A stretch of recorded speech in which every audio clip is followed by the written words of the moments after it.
crescimento econômico. A estratégia usada por muitos países foi fundamental para garantir a travessia durante a pandemia, mas pode não ter o resultado esperado no longo prazo. Então, na verdade, no longo prazo, o que faz o crescimento econômico ser sustentável é investimento, ou em infraestrutura, ou em educação, para que se aumente a produtividade e você aumente o PIB potencial desses países. Todo esse pacote pós-Covid, de todas essas economias, ele não veio acompanhado disso. Tá? Porque isso tem um custo político e tem uma negociação política alta, que é reformas, que é políticas de investimento de longo prazo. Foi o que mostrou uma pesquisa feita pelo Morgan Stanley, um dos principais bancos de investimento do mundo. De acordo com o levantamento, a matemática que funciona para economias desenvolvidas, como a dos Estados Unidos, não é a mesma para nações ainda em desenvolvimento. Para demonstrar isso, a pesquisa dividiu os principais mercados emergentes em dois grupos. No primeiro, estão os países que mais promoveram incentivos econômicos em 2020. E no segundo, os mais conservadores. O resultado? As nações que gastaram mais foram as que tiveram recuperações mais fracas.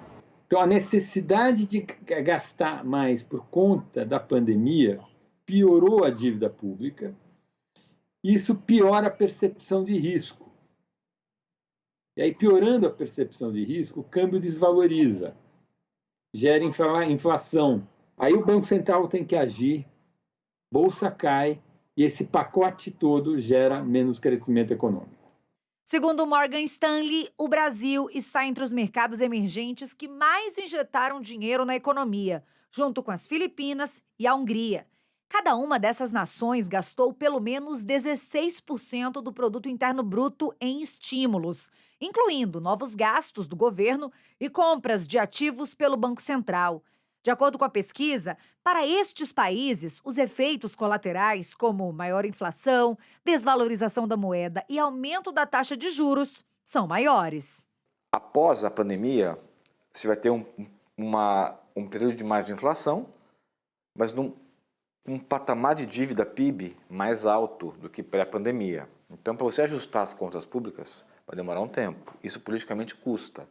Então, necessariamente, o que acontece? Esses países vão entrar em 2022, 2023 com maior risco, com uma maior aversão do investidor estrangeiro em investir em países com uma dinâmica ruim de dívida. Com base na previsão do Fundo Monetário Internacional, o déficit governamental, no fim deste ano, também piora para os que gastam muito com o estímulo econômico, quase 7% do PIB, contra 6% para os que gastam menos. No Brasil, desde o início da pandemia, um dos principais desafios é conseguir equilibrar o pagamento dos auxílios, que são fundamentais para milhões de brasileiros, com medidas que garantam o crescimento econômico. Dado que a gente, por conta da epidemia, teria que gastar mais, teríamos que aumentar a dívida pública.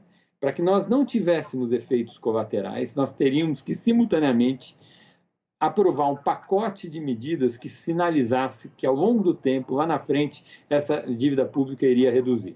Por isso, no cenário de hoje, aprovar reformas estruturais para modernizar as economias é fundamental. No caso do Brasil, isso inclui as reformas administrativa e tributária, por exemplo. Elas vão sinalizar para o mundo que os gastos que o país teve que adotar durante a pandemia não vão ser permanentes. Elas diminuem o custo da economia rodar, primeira coisa. No caso da administrativa, ela afeta a máquina pública, ela diminui o tamanho da máquina pública. No caso da tributária, ela afeta direta a produtividade, porque ela racionaliza os impostos, ela efetivamente estimula o investimento e diminui o custo do Brasil no longo prazo.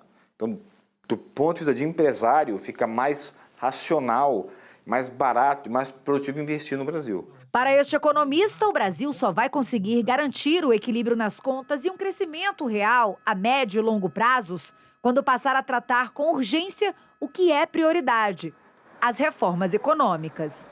Se a gente atacasse hoje as reformas por esses dois lados, uma boa reforma administrativa de quem está no setor público e uma reforma tributária, pensando em bens e serviços para aumentar a produtividade, seria o ideal.